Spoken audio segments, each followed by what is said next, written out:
white girl with dreadlocks.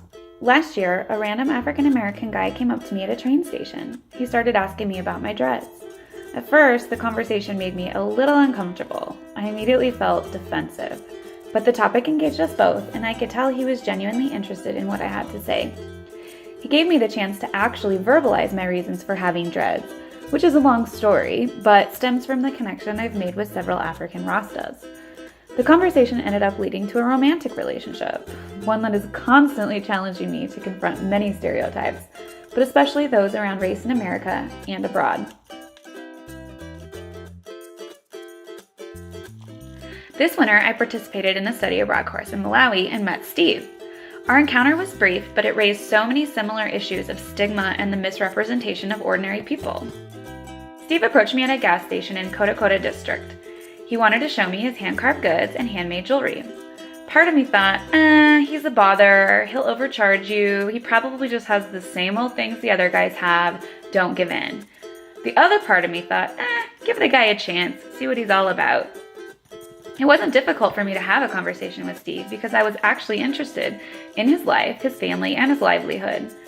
After our quick chat, I gave him details of my guest house and I invited him to visit me there with his artwork. The next day, he found me on the beach in front of my lodge. He greeted me by my name, and he was excited to show me the goods he brought. As we sat there in the shade chatting, the owner of the lodge appeared. From a distance, she said to me, "It's not a good idea." I sensed she didn't like Steve, but I waved her off anyways, mostly out of respect for Steve's time.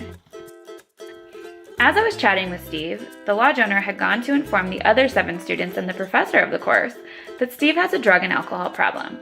She told them that he's known for stealing from customers, taking their money, and never delivering the goods he's promised. Having already spent a decent amount of time interacting with Steve, I thought this story seemed a little fishy. The next day, by his request, I visited Steve and his family in their home.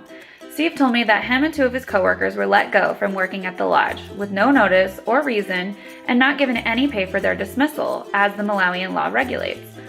He reported the lodge's owners to the Department of Labor. That eventually ruled that the owner had to pay Steve 3 months' salary. Since that time, the lodge owners have held a grudge against him and have been telling customers lies about him. I felt so angry at the lodge owner's behavior. I felt really annoyed that my normal interactions of just getting to know a human being caused such a ruckus with the lodge owner, with my professor, and the students in the class. I felt like I was somehow in the wrong for taking the time to talk to Steve, for even bringing him onto the lodge's beachfront, and for raising awareness of this issue to my class.